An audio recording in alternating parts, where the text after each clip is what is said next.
గోదావరి జిల్లాలో వరద ప్రభావిత ప్రాంతాల్లో 2 రోజులుగా పర్యటిస్తున్నారు ఏపీ మంత్రుల బృందం. నిర్వాసితులైన కుటుంబాలతో స్వయంగా మాట్లాడి సహాయం అందిస్తున్నారు. ప్రస్తుతం రెండో ప్రమాద హెచ్చరిక అమల్లో ఉందని తెలిపారు. గోదావరి నీటి మట్టం నిలకడగా ఉందని, ఒకవేళ వరద ఉధృతి పెరిగితే బాధితులను పునరావాస కేంద్రాలకు తరలించాలని అధికారులను సూచించారు. గత ప్రభుత్వ వైఫల్యం కారణంగానే గోదావరి లంక గ్రామాలకు వరద ముప్పు వచ్చిందని మంత్రి వాసిశెట్టి సుభాష్ ఆరోపించారు.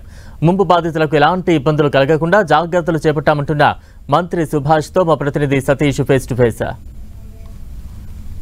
అంబేద్కర్ కోనసీమ లంక గ్రామాల్లో అయితే మాత్రం మంత్రి సుభాష్తో పాటు మంత్రుల బృందం కూడా పర్యటిస్తుంది. ప్రస్తుతానికి మనం రామచంద్రపురం నియోజకవర్గంలో కోటిపల్లి గోదావరి ఒడ్డునైతే ఉన్నాము. ఇక్కడ లంక గ్రామాలన్నింటినీ కూడా పరిస్థితులు ఏ విధంగా ఉన్నాయనే అంశం అయితే మాత్రం మంత్రులు అందరూ కూడా పరిశీలిస్తున్నారు. ప్రస్తుతానికి మనతో పాటు మంత్రి సుభాష్ ఉన్నారు. వారిని అడిగి మరింత సమాచారం తెలుసుకుంటాం. చెప్పండి, అంటే లంక గ్రామాల పరిస్థితి ఏ విధంగా ఉంది, ఈ వరద ఎఫెక్ట్ ఏ స్థాయిలో పడుతుంది?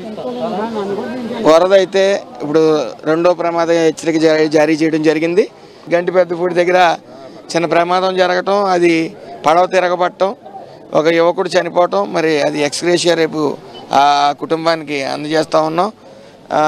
ఎట్టి పరిస్థితులు ఏదేమైనప్పటికీ ఇది గత ప్రభుత్వం ఏదైతే ఉందో ఆ ఏటిగట్టుల్ని పట్టించుకోకుండా వదిలేయటం, సుమారు ఈ తూర్పుగోదావరి జిల్లాలో 13 గంటలు ఏర్పడి, ఏటిగట్టుల దగ్గర 13 గంటలు ఏర్పడే పరిస్థితి ఉన్నప్పటికీ ముఖ్యంగా సుందరపల్లి కోళ్లలో కొద్ది అధిక కోతకు గురైంది.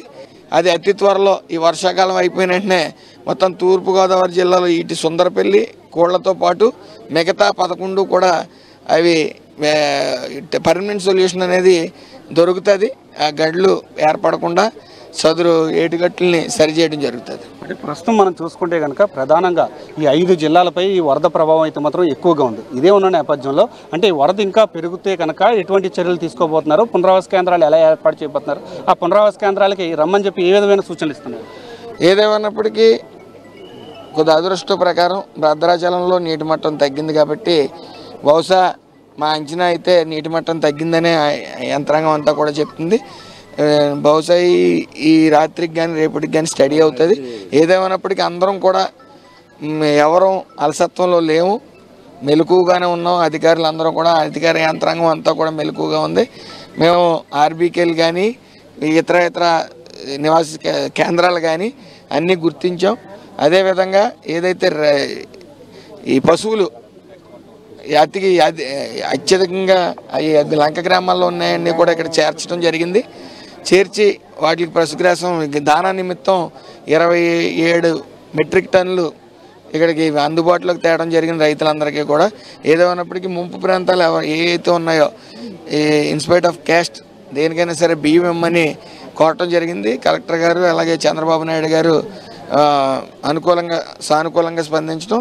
బహుశా రేపు కూడా ఈ ముంపు ప్రాంతాలకు పనులకి అయితే ఎవరైతే వెళ్ళబోతున్నారో అన్ని చోట్ల కూడా కేవలం బియ్యం ఇవ్వడం మాత్రం జరుగుతుంది. ఇది పరిస్థితి. ప్రస్తుతానికైతే మాత్రం అంటే వరద ప్రభావిత ప్రాంతంలో మంత్రుల బృందం అయితే మాత్రం పర్యటిస్తుంది. ఎటువంటి ఇబ్బంది లేకుండా వాటికి సహాయ చర్యలు అందించేందుకు అన్ని రకాల చర్యలు అయితే మాత్రం చేస్తున్నాము. ఎటువంటి పరిస్థితులైనా ఎదుర్కోవడానికి 5 జిల్లాలకు సంబంధించిన కలెక్టర్లందరినీ కూడా అప్రమత్తం చేస్తాం. ఎప్పటికప్పుడే సహాయ చర్యలు కూడా అందిస్తున్నామని చెప్పి మంత్రి సుభాష్ అయితే చెప్తున్నారు. ఇది ఇక్కడ పరిస్థితి. కెమెరా పర్సన్ చైతన్యతో సతీష్, 10 టీవీ, కోటి.